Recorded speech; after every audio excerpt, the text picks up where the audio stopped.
जिसकी उंगली पकड़कर संजय मेहता ने राजनीति का ककहारा सीखा था, आज उसी टाइगर जयराम महतो के पीठ में ना सिर्फ खंजर घोंप रहा है बल्कि बड़े-बड़े आरोप लगा रहा है। टाइगर जयराम महतो की ऐसी पोल संजय मेहता ने खोल दी है कि टाइगर जयराम महतो के समर्थक संजय मेहता को गुस्से में अपशब्द भी बोल सकते हैं। और आपको बताते चले कि संजय मेहता का ये अब तक का सबसे बड़ा करारा हमला टाइगर जयराम महतो पर बताया जा रहा है। और आखिर पूरा मामला क्या है, पूरा मामला इस 5 से 7 मिनट की रिपोर्ट में हम आपको बताने जा रहे हैं। नमस्कार, मैं प्रिंस कुमार सिंह और आप देख रहे हैं पॉजिटिव टॉक्स। अगर अभी तक आपने चैनल को सब्सक्राइब नहीं किया है तो खबरों से अपडेट रहने के लिए कृपया चैनल को सब्सक्राइब कर लीजिए। और जो लोग ऑलरेडी कर चुके हैं उन तमाम लोग को सहृदय धन्यवाद। अब वापस आते हैं अपनी खबर पर। और संजय मेहता ने टाइगर जयराम महतो पर बड़ा और करारा हमला कर दिया है। एक तरफ जहां आजसू पार्टी के माननीय विधायक तिवारी महतो ने गाली गलौज किया था, वहीं आजसू का नेता संजय मेहता अब टाइगर जयराम महतो पर ही बड़ा आरोप लगा रहा है। और सबसे पहले आप जरा यह बयान सुनिए।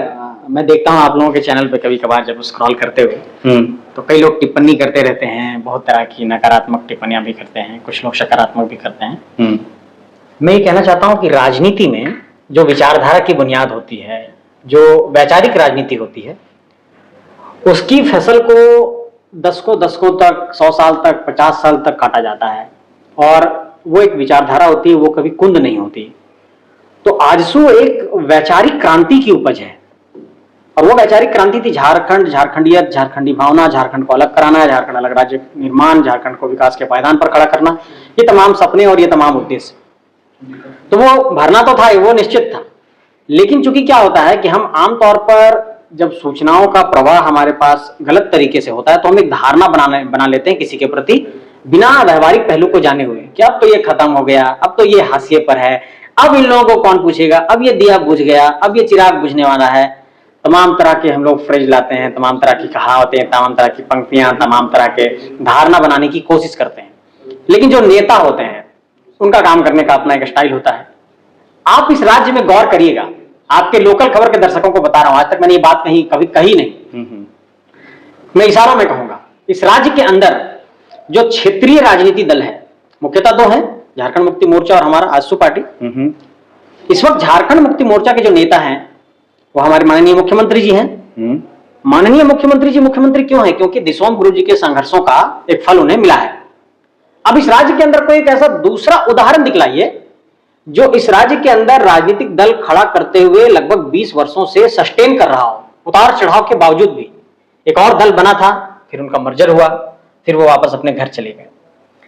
तो मेरा कहना यह है कि तमाम उतार चढ़ाव के बावजूद भी राजनीति के मैदान पर टिके रहना, स्वाभिमान के साथ विचारधारा से समझौता नहीं करना, यह एक बड़ी बात होती है। और यह सुदेश महतो जी की खासियत है। आदरणीय सुदेश महतो जी की खासियत यह है कि वो स्वाभिमान से समझौता नहीं करते हैं, विचारों की राजनीति करते हैं, हल्की राजनीति नहीं करते हैं, बहुत गंभीर राजनीति करते हैं।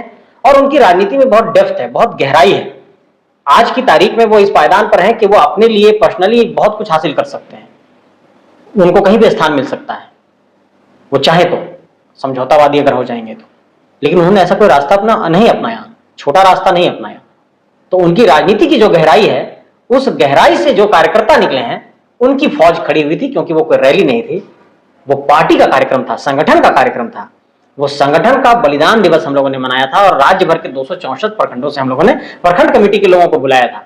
तो आप समझिए जब रैली करेंगे तो क्या भीड़ होगा। वो जो भीड़ था अंदर स्टेडियम का, नीचे तो फुल था, लेकिन साइड में जो सीढ़ी नुमा जो बना हुआ रहता है गैलरी, वो भी भरा हुआ था। और उसके बाहर जो खाने की सुविधा जो लोगों के लिए थी, वहां पर भी उतना ही बड़ा हुजूम देखने को मिला था। और ये जो है, कुछ दिन पहले झारखंड मुक्ति मोर्चा का भी 2 दिवसीय कार्यक्रम हुआ था, उसमें भी वो चीज नहीं दिखा था, लेकिन आजसू के प्रोग्राम में ये दिखा। देखिए, मैं आपको बताना चाहूंगा कि पूरे राज्य भर से जब लोग पहुंचे तो ये बात सामने आई कि पूरे कार्यकर्ता, चूंकि हॉल में चूंकि बहुत लोग जब एक जगह जमा होते हैं, थोड़ी गर्मी भी होती है, तो जितने लोग अंदर थे उतने लोग बाहर भी थे। कोई कहीं चाय पीने चला गया, कोई कहीं पे हल्का सा फ्रेश होने चला गया, तो भीड़ थोड़ा बहुत इधर उधर होती रही। लेकिन हॉल पूरा हमेशा खचाखच भरा रहा, मतलब वो हॉल के कैपेसिटी से ज्यादा भीड़ थी, इसलिए भीड़ को थोड़ा बाहर विचरण करना पड़ा। तो मैं ये कहना चाहता हूं कि जिस तरीके से झारखंड की राजनीति में आजसू पार्टी ने खुद को स्थापित किया है और जिस तरीके से विचारों की राजनीति की बुनियाद पर एक नई राजनीति को खड़ा करके दिखाया है, आज झारखंड के अंदर तमाम ऐसे नेता हैं जो इसी स्कूल से निकले हैं। मैं तो मानता हूं कि आजसू तो स्कूल ऑफ पॉलिटिक्स बन गया है। यहाँ पर लोग राजनीति सीखते हैं, नेता बनते हैं, फिर उनकी प्लेसमेंट हो जाती है या फिर वो अपना प्लेसमेंट का रास्ता ढूंढ लेते हैं।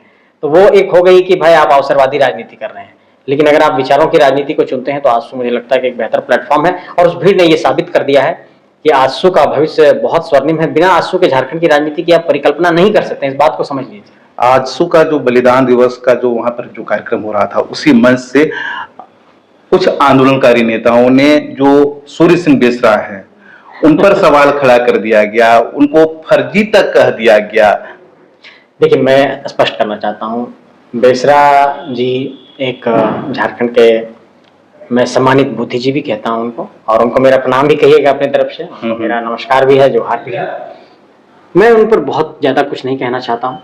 मैं बस यही कहना चाहता हूँ कि उनका भी योगदान झारखंड में रहा है, उनके योगदान को आप दरकिनार नहीं कर सकते। लेकिन अब इस पहलू पर सोचे जाने की जरूरत है कि कैसे झारखंड को हम लोग आगे बढ़ाएंगे, भविष्य में कैसे बेहतर बनाएंगे। लेकिन वो प्रेस कॉन्फ्रेंस करके चुनौती भी दिए हैं कि आजसू मेरी पार्टी है और इसको लेकर मैं कोर्ट जाऊंगा, सुदेश महतो को पार्टी बनाऊंगा, चुनाव आयोग को भी पार्टी बनाऊंगा। आजसू पार्टी इस देश में एक ही है, AJSUPARTY पार्टी, जो भारत निर्वाचन आयोग में पंजीकृत है और जिसका चुनाव चिन्ह केला छाप है और जिसका केंद्रीय कार्यालय हरमो में आप देखते हैं कि वहां पर आप लोग प्रेस कॉन्फ्रेंस वगैरह में भी आते हैं। तो आजसू पार्टी चुनाव लड़ती है, उसके एक सांसद हैं झारखंड में, अभी एक विधायक है, आजसू पार्टी के उप मुख्यमंत्री रह चुके हैं हमारे केंद्रीय अध्यक्ष जी।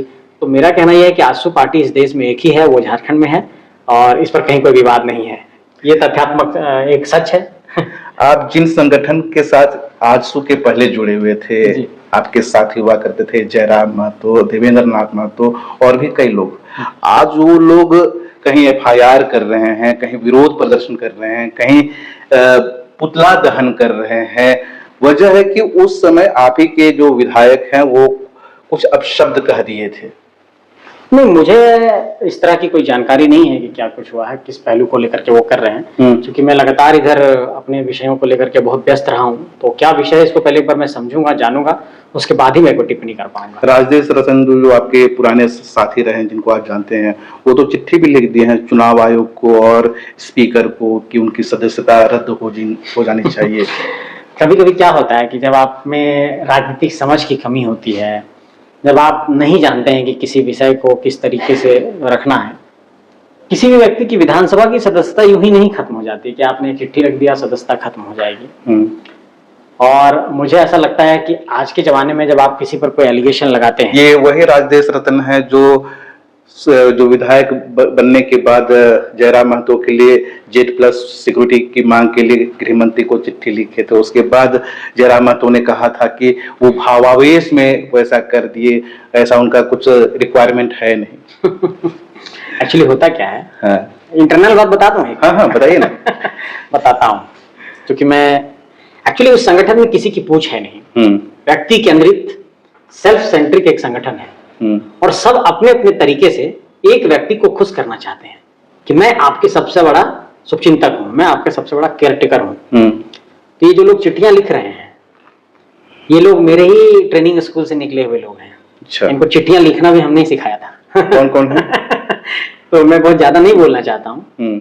और आज भी कई लोग ऐसे हैं जो मुझे ये फोन करके कहते हैं कि संजय दादा आपके खिलाफ थोड़ा मीडिया में बोलने जा रहे हैं, बुरा नहीं मानिएगा, दबाव है।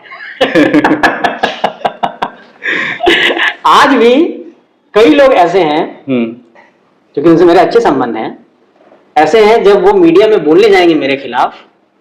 मैं आपको एक वाकया सुनाता हूं, बहुत इंटरेस्टिंग है। चुनाव का दौर था विधानसभा का और हमारा एक भाई था, तो उसको टिकट नहीं मिल पा रहा था वहां से। तो उसे ये टास्क दिया गया कि मेरे खिलाफ कितना बुरा बोल सकता है। उसको किसी ने हिंट्स दिया कि अगर इस व्यक्ति को डिफेम करके अगर उसका दिल जीत सकते हो तो तुम्हें टिकट मिल जाएगा। उस व्यक्ति ने मुझे फोन किया कि दादा सो हम कैमरा पे आपके खिलाफ जो मन है सो बोलेंगे, आप सिर्फ बुरा मत मानिएगा। तो हम बोले क्या तुम्हें टिकट मिल जाएगा इससे? तो बोला हाँ मिल जाएगा। तो बोले जाओ बोलो, अगर तुम्हारा करियर इससे बनता है कि हमको बुरा बोलने से तुम्हारा करियर बन जाएगा तो हमको कोई दिक्कत नहीं, तुम बोल सकते हो। उस व्यक्ति ने मेरे खिलाफ बहुत कुछ उगला, बहुत कुछ बोला, अंततः उसे टिकट मिल गया। तो अंततः उसे टिकट मिल गया। तो इस तरह का बहुत सारा वाकया है, कभी फुर्सत से बैठेंगे तो मैं बताऊंगा। बहुत आश्चर्यजनक तथ्य है मेरे पास, और कई बार तो मैं सबूतों का पिटारा भी रख सकता हूँ, लेकिन मैं अब अतीत में जाना नहीं चाहता हूँ, मैं बहुत आगे निकल चुका हूँ। लेकिन चूंकि बात आई तो इसलिए मैंने कह दिया। तो इतना सारा एक्सपीरियंस है और आप आजसू पार्टी के साथ हैं और एक चर्चित चेहरा बन चुके हैं आजसू पार्टी में, तो किस तरह के मुद्दों को लेकर अब आप पार्टी को आगे बढ़ाएंगे, युवाओं को जोड़ेंगे? हाँ, नौजवानों को लेकर के हमारी एक अपनी अलग रणनीति है। नवीन पीढ़ी को हम राजनीति में लाना चाहते हैं और उनको लीडरशिप में लेकर के आना चाहते हैं, नेतृत्व कौशल उनका निखारना चाहते हैं। दो पहलू पर काम करना चाहते हैं। पहले झारखंड के नौजवानों से ये कहना चाहते हैं कि नेतृत्व का कौशल सीखिए। इस राज्य को लीडरशिप की जरूरत है, इस राज्य को एक बेहतर नेतृत्वकर्ताओं की फौज की जरूरत है। आज की पीढ़ी में ये संदेश चला गया है कि राजनीति में जाने का मतलब कि करियर का बर्बाद हो जाना। जब कोई आएगा ही नहीं तो इस कचरे को साफ कौन करेगा, इस बात को भी समझने की जरूरत है। दूसरा ये है कि झारखंड के नौजवानों को लेकर के हम लोग एक अपनी रणनीति पर काम कर रहे हैं कि हम लोगों ने ये देखा है कि जो 3.25 करोड़ की आबादी है, इस 3.25 करोड़ की आबादी में लगभग 2,27,00,000 18 से 25 और 25 से 40 ये जो उम्र सीमा है, इसमें जो हमारी संख्या है वो 2,27,00,000 है इस राज्य की, और कुल आबादी की 70%। तो कुल आबादी के 70% में झारखंड के लगभग 52 लाख लोग पलायन किए हुए हैं, जिसमें झारखंड सरकार ने लॉकडाउन में यह आंकड़ा दिया कि हम लोग सिर्फ 10 लाख लगभग लोगों को वापस लेकर के आए हैं।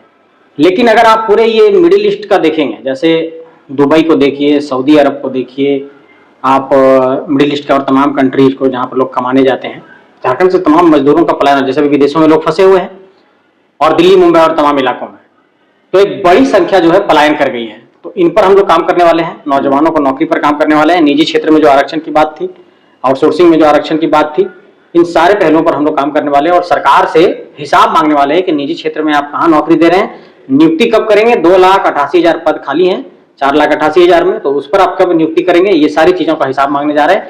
9 अगस्त से, अगस्त क्रांति के दिन से हम लोग सरकार नौकरी दो अभियान की शुरुआत करने जा रहे हैं। इन पहलुओं पर हम लोग काम करने जा रहे हैं। चलिए, तो हम ये मानकर चले कि जिस तरह से विभीषण का फायदा श्री राम जी को मिला था, उसी तरह से आपका फायदा सुदेश जी को मिलेगा। हाँ, मैं स्पष्ट ये कहना चाहता हूं कि मेरी प्रतिबद्धता बिल्कुल आजसू पार्टी और सुदेश कुमार महतो जी के लिए है। आदरणीय सुदेश कुमार महतो जी इस राज्य के एक सर्वमान्य नेता हैं, नौजवानों के मुद्दों का वो प्रतिनिधित्व करते हैं, झारखंडी मुद्दों का वो प्रतिनिधित्व करते हैं, और उनकी सबसे बड़ी खासियत ये है कि उनके चेहरे पर मैं कभी शिकन नहीं देखता हूँ। तमाम उनके खिलाफ लोग साजिश करते हैं, षड्यंत्र करते हैं, लेकिन वो एक शब्द कभी किसी को बोलते नहीं हैं। आज की तारीख में उनके खिलाफ कई ऐसे लोग हैं जो षड्यंत्र कर रहे हैं, जिन्होंने उनके साथ लंबा वक्त बिताया, ऐसे लोग भी षड्यंत्र कर रहे हैं। तो उसके बावजूद भी वो किसी के खिलाफ कोई टिप्पणी नहीं करते हैं। मैं आपको एक उदाहरण देता हूँ कि उदारता क्या होता है। कुछ दिनों पहले बरकट्ठा थाना में हमारे कुछ पूर्व साथी शराब पी करके फंस गए, पुलिस ने उनको पकड़ लिया, थाने में बिठा लिया। अंततः उन्होंने मुझे याद किया, उनके नेता ने शायद फोन नहीं उठाया कि भैया हम लोग फंस गए हैं। हमने उनको छुड़ाया। तो ये उदारता होती है। राजनीति में मैं बहुत पॉजिटिव अप्रोच का व्यक्ति हूं, मैं अपने दुश्मनों को भी दुख में नहीं देखना चाहता हूं। आपने संजय मेहता का पूरा बयान सुन लिया होगा, अब आपकी क्या प्रतिक्रिया है, अपनी प्रतिक्रिया जरूर दीजिएगा। जुड़े रहें हमारे साथ। जय हिंद, जय भारत।